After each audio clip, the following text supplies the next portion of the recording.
నమస్తే, welcome to Suman TV Warangal. ఈరోజు నేను మడికొండ దగ్గరలో ఉన్న ఎలకుర్తి గ్రామంలో ఉన్నానండి. అయితే ఇక్కడ కాకతీయ రాజుల సామ్రాజ్యంలో ఉన్నప్పుడు ఒక గుడి ఉండేది. అయితే ఇప్పటికీ అది ఉంది, కాకపోతే ఇప్పుడు ప్రాచుర్యంలో లేదని చెప్పాలి. ఇక్కడ ఎరుకల నాంచారమ్మ అనే అమ్మవారు ఇక్కడ ప్రతిష్ఠింపబడ్డారు. ఆ కాకతీయుల వాళ్ళ చేతుల మీదుగానే ఇక్కడ ప్రతిష్ఠించారు. అయితే ఎందుకంటే ఆ నాంచారమ్మ అప్పుడు ఉన్న ఆ కాకతీయ రాజులకు ఫ్యూచర్ డెస్టినేషన్ చెప్తూ ఉండేదంట. అంటే సోది చెప్తాము అన్న ప్రాసెస్లో అలా చెప్తూ ఉండేదంట. ఆమెను బాగా నమ్మేవారు. ఆమె కోసం ఆమె తర్వాత ఇక్కడ గుడి కట్టించారు. అయితే ఇప్పుడు ఈ ఈ కొన్ని రోజుల క్రితము వెంచర్ అనేది ఒకటి స్టార్ట్ చేశారు కొంతమంది ఇక్కడ ఉన్న వాళ్ళు. అక్కడ ఆ ప్లేస్లో మళ్ళీ నాంచారమ్మ బయటికి వచ్చిందంట. అంటే ఆ భూమిలో నుంచి తవ్వుతున్నప్పుడు నాంచారమ్మ విగ్రహం బయటికి వచ్చిందంట. అయితే ఇక్కడ ఈ ఎల్కుర్తి గ్రామంలో ఆల్రెడీ ఇక్కడ గుడి ఉంది. అయితే ఇక్కడికి కొంచెం దూరంలో మనకి ఆ వెంచర్ ఉంటుంది. అక్కడ ఆ ప్లేస్లో బయటికి వచ్చిందంట. అయితే ఈ గుడికి సంబంధించిన విషయాలు చూసుకున్నట్టయితే ఇక్కడ ఒక కులస్తులు మాత్రమే పూజ చేస్తూ ఉంటారు అమ్మవారికి. ఎరుకలకు సంబంధించిన గ్రామస్తులు ఇక్కడ పూజలు చేసి వైశాఖ పూర్ణిమ రోజున వాళ్ళు ఇక్కడ అమ్మవారికి ఫస్ట్ పూజ చేసిన తర్వాత సంవత్సరానికి సరిపడా వాళ్ళ కులవృత్తికి సంబంధించిన ఈత కొమ్మలను కానీ వాళ్ళు అల్లే బుట్టలకు అట్లాంటి సామాగ్రికి కావలసిన అన్ని కలెక్ట్ చేసుకొని ఇక్కడ నుంచి తీసుకెళ్తారట సంవత్సరానికి సరిపడా. అలా అమ్మవారిని పూజిస్తూ కులవృత్తిని మొదలు పెడతారు. అలా సంవత్సరాన్ని మొదలు పెడతారని చెప్పాలి. అయితే ఇప్పుడు ఈ గుడి మాత్రము శిథిలావస్థలో ఉందని చెప్పాలి. చిన్న గుడి, చిన్న గ్రామము, కానీ అమ్మవారు మాత్రం మళ్ళీ బయటికి వచ్చింది. అది వీళ్ళు చాలా గొప్పగా చెప్పుకుంటున్నారు, గొప్పగా జరుపుకుంటున్నారు సంబరాలని చెప్పాలి. అయితే ఇప్పుడు మీరు చూస్తున్నట్టు ఇక్కడ విజువల్స్లలో అది ఇక్కడ గుడి అన్నమాట. ఆ అమ్మవారు ఇక్కడే నివాసం ఉండేదంట. పక్కన ఒక అక్కడ ఉంది కదా ఒక గుడి, అందులో నివాసం ఉండేదంట. అప్పుడు తర్వాత ఆమె చనిపోయిన తర్వాత ఇక్కడ కాకతీయులు ఆ గుడిని అయితే ఇక్కడ నిర్మించడం జరిగింది. ఇప్పుడు నేను మీకు ఈ గుడిని చూపిస్తాను. అలాగే వెంచర్ దగ్గరికి వెళ్ళి అక్కడ భూమిలో నుంచి బయటకు వచ్చిన అమ్మవారిని ప్రత్యక్షంగా చూద్దురు. కానీ మీరు ఇక్కడ ఉన్న వాళ్ళు ఏమంటున్నారు, మరి అమ్మవారికి పూజలు ఎలా చేస్తున్నారు, వాళ్ళు మరి తర్వాత నిర్ణయం ఎలా తీసుకుంటారు అనే విషయాలను అయితే పూర్తిగా తెలుసుకునే ప్రయత్నం చేద్దాం. ఇప్పుడు గుడి దగ్గరికి వెళ్దాం రండి. రైట్, మనం గుడి దగ్గరికి అయితే వచ్చాము. ఇక్కడ ఉన్న ఈ చిన్న గుడి ఏదైతే ఉందో లోపల విగ్రహం ఉండేది. అయితే కాకపోతే ఈ గుప్త నిధుల ప్రగోడ వల్ల ఇక్కడ అందరూ కూడా తవ్వేశారు. లోపల మొత్తం తవ్వి ఏముందని చూడడానికి కోసం తవ్వి అమ్మవారిని అయితే బయటకు పడేశారంట. ఇప్పుడు ఓన్లీ గుడి అయితే ఉంది. ఇందులో చూపించడానికి అయితే మనకి ఏం లేకపోయినా కూడా అసలు చూస్తున్నట్టయితే ఆ కట్టడం మొత్తం కూడా కిందికి ఉండేది. వీళ్ళు మరి ఆ గుడి కిందికి ఉంది. ఇక్కడ ఉన్న వాళ్ళు గ్రామస్తులు ఎవరైనా దీన్ని చదును చేసుకున్నారేమో పైకి, కానీ ఫస్ట్ అయితే గుడి కిందికి ఉంది. ఇదంతా కూడా కాకతీయ కాలం నాటి కట్టడమే. ఇందు లోపలనే అమ్మవారు ఉండేది. ఇక్కడ గ్రామస్తులు అయితే చాలా పూజలు చేసే వాళ్ళంట. అప్పుడు జాతరలాగా జరిపించేవారు ప్రతి సంవత్సరం కూడా. మీరు చూడొచ్చు విజువల్స్లలో ఆ కట్టడం కానీ ఆ లోపల మొత్తం మనకు కనిపిస్తుంది కదా. ఇదంతా కూడా గ్రామానికి, ఎలకుర్తి గ్రామానికి దగ్గరలోనే ఉంది. కాకపోతే ఈ ధ్వంసం వల్ల దాంట్లో ఉన్న విగ్రహం అయితే బయట పడేయడం జరిగింది. ఇది మీకు ఆ విగ్రహాన్ని కూడా చూపించే ప్రయత్నం చేస్తాను, కానీ ఈ దారి మాత్రం చాలా దారుణంగా ఉంది. ఇప్పుడు ఇక్కడికి ఎవరు రావట్లేదు కాబట్టి అలాగే ఉండిపోయింది. ఇప్పుడు విగ్రహం దగ్గరికి వెళ్దాం. చూస్తున్నారు కదా, టెంపుల్కి బ్యాక్ సైడ్ అయితే ఇక్కడ అమ్మవారి విగ్రహం పడిపోయి ఉంది. వీళ్ళు ధ్వంసం చేసేసారని చెప్పాలి. గుప్త నిధుల కోసం మొత్తం తవ్వకాలు జరపడం వల్ల అది ధ్వంసానికి గురయ్యింది. ఇక్కడే అమ్మవారిని పడేశారు. చూస్తున్నట్టయితే దాంట్లో సగభాగం మాత్రమే విగ్రహం ఉంది, అమ్మవారి విగ్రహము. ఆ ధ్వంసంలో సగభాగం మాత్రమే మిగిలిపోయింది.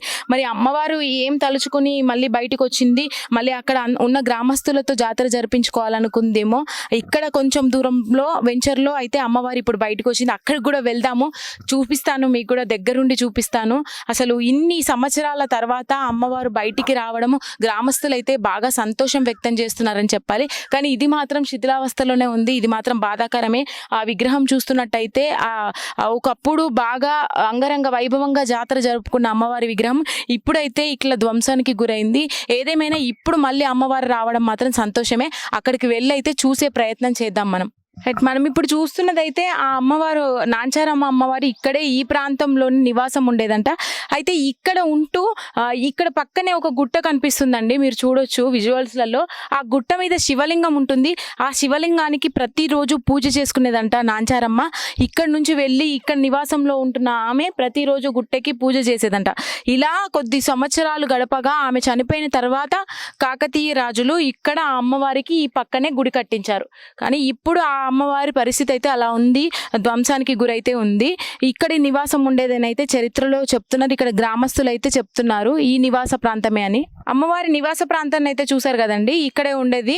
అయితే మనం ఇప్పుడు ఈ వెంచర్ దగ్గరికి అయితే వెళ్దాము, అక్కడ భూమిలో నుంచి బయటకు వచ్చిన అమ్మవారిని అయితే చూసే ప్రయత్నం చేద్దాము. మొత్తానికైతే ఇక్కడ అమ్మవారి ఆనవాళ్ళు లేకపోయినా ధ్వంసానికి గురైన నివాసము ప్లస్ గుడి అయితే మనకి ఇప్పటికీ కూడా ఆ కట్టడం అలాగే ఉంది.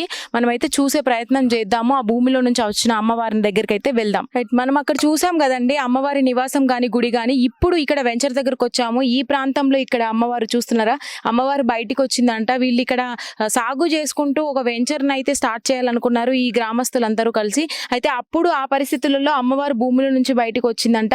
ఇక్కడ మీరు చూడొచ్చు విగ్రహం రూపంలో ఒక రాయి మీద చెక్కబడిన అమ్మవారు ఉంది. ఇక్కడ వీళ్ళ కులస్తులు ప్రతి సంవత్సరం ఇలా జాతర జరుపుతారంట అక్కడైతే. మరి ఇక్కడ అమ్మవారు వెలిసిన తర్వాత వీళ్ళైతే చాలా సంతోషం వ్యక్తం చేస్తున్నారు గ్రామస్తులందరూ కూడా. ఇక్కడ కొంతమంది ఉన్నారు, వాళ్ళని అడిగి కూడా తెలుసుకుందాము అసలు ఎప్పుడు అమ్మవారు బయటకు వచ్చింది, అసలు వీళ్ళు ఏ రకమైన పూజలు చేస్తారు, ఇప్పుడు ఏం నిర్ణయం తీసుకుంటారు, అన్ని విషయాలను అయితే తెలుసుకునే ప్రయత్నం చేద్దాము. ఎరకల నాంచారమ్మ ఇక్కడ వెలిసిందంటే మాకు ఈ గ్రామానికే మంచి జరుగుతుందని చెప్పేసి మేము చాలా సంతోషం వ్యక్తం చేస్తున్నాము. మేము ఎరకల కులస్తులమైన మేము ఈ విగ్రహాన్ని చూడడంతో మా అమ్మవారు మా మడికొండలో వెలిచారని చెప్పి చాలా సంతోషం వ్యక్తం చేస్తూ మా గ్రామ ఎరకల కులస్తులు అందరినీ పిలవడం జరిగింది. మొట్టమొదటిసారిగా నేనే చూశాను. మా అందరినీ మా కులస్తులను మా పెద్ద మనుషులు, వాళ్ళంతా పెద్ద మనుషులు, వాళ్ళని కాదని చెప్పేసి నాకు ఇక్కడ ఇన్ఫర్మేషన్ రాగానే నేను వచ్చి వీళ్ళ చెవుల విని ఇక్కడ ఎరకల నాంచారి అమ్మ విగ్రహం వెలిసింది అని చెప్పేసి తెలియగానే నేను వచ్చి మొట్టమొదటిసారిగా నేనే చూశాను. దాన్ని మా కులస్తులకు తెలియజేయడం జరిగింది. దాని గురించి కులస్తులందరూ వచ్చి పూజలు చేశారు. మేము చాలా పెద్ద ఎత్తున పూజ చేసుకోవాలని, సంతోషంగా మేము ఉండాలని చెప్పేసి అంత మంచి జరగాలనే ఆలోచనతోటి మేము ఎంతో అది చేస్తున్నాము.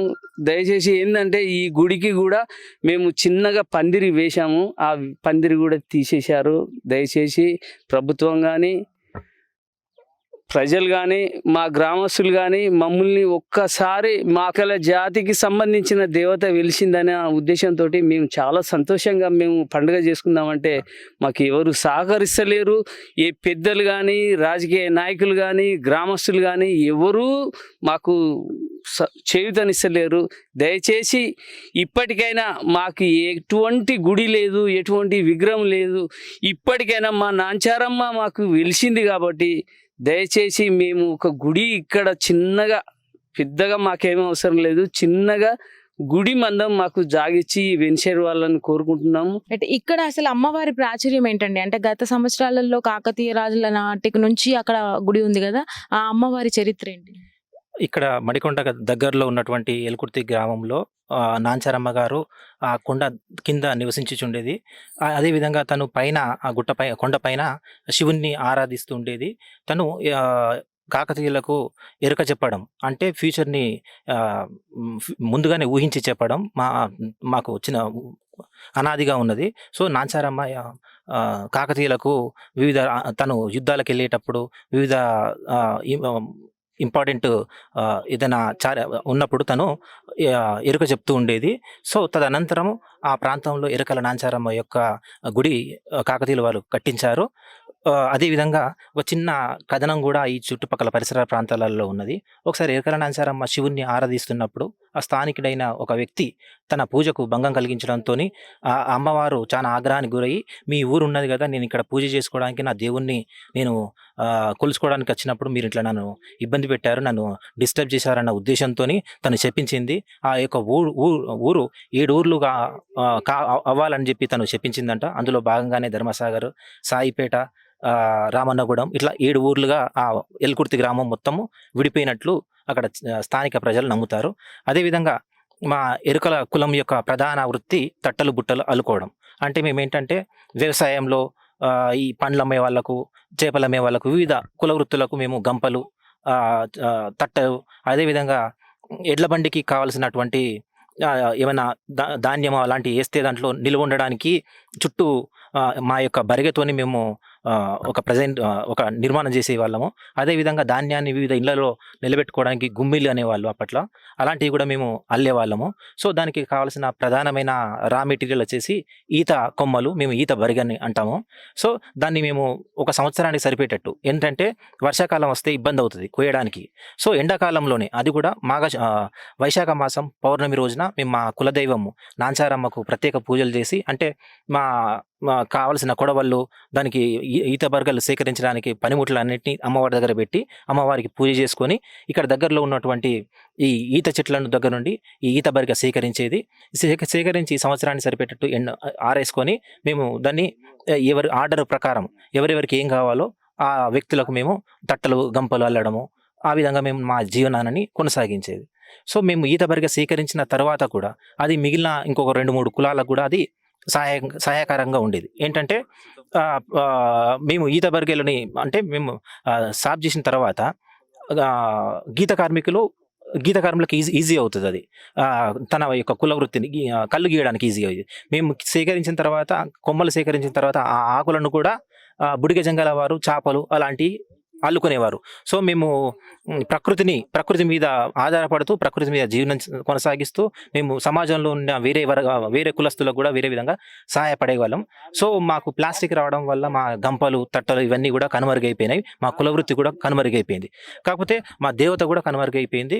ఇక్కడ దేవుడి మీద మట్టి ఉండడం వల్ల మేము కొన్ని రోజుల నుండి రావట్లేదు. ఇక్కడ వీళ్ళు వెంచర్ చేయడంతో ఇదంతా సాఫ్ చేసేసరికి మా దేవత ఒకటి మేము అంతకుముందు అనాదిగా పూర్వీకుల నుండి మేము ఆరాధిస్తున్న విగ్రహం బయటపడింది.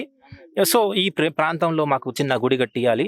అది మేము మా యొక్క సంస్కృతిని, చరిత్రను కాపాడుకోవడానికి మా నాంచారమ్మను కూడా మాకు గుర్తింపు అనేది ఉండాలి. హన్మకొండ మండలం, హన్మకొండ డిస్టిక్, కాజిపేట మండలం, మడికొండ గ్రామంలో ఈ ఎరకలి నాంచారమ్మ వెలిసినది. ఇది ఇప్పటిదైతే కాదు, గత కాకతీయుల నాటి 11వ శతాబ్దంలో ఇది పూజలు నిర్వహించి ఇక్కడ మా కులస్తులు ఏటా ఇక్కడ జాతరగా నిర్వహించుకొని ఇక్కడ మొక్కి తన కులవృత్తిని పూర్తి చేసేవారు. అందుకని ఇప్పటిదైతే కాదు, ఇది కాకతీయుల కాలం నాటిది. మాకు ఈ విషయాన్ని ప్రభుత్వం దృష్టికి, మన హన్మకొండ డిస్టిక్ కలెక్టర్ గారి కానీ మా నియోజకవర్గం ఎమ్మెల్యే గారి వరకు కానీ ప్రభుత్వ దృష్టికి తీసుకెళ్ళి దీని కింద ఉన్న భూమి ఒక 2 ఎకరాల వరకు ఈ దేవుడి పేరు మీద ఆ కాలం నాటే ఉందని మాకు తెలుస్తుంది. కాబట్టి దాన్ని వెంటనే పరిష్కరించి కలెక్టర్ గారు కానీ ఎమ్మెల్యే గారు కానీ పరిష్కరించి మాకు ఒక సొల్యూషన్ ఇవ్వగలరని నేను కోరుకుంటున్నా.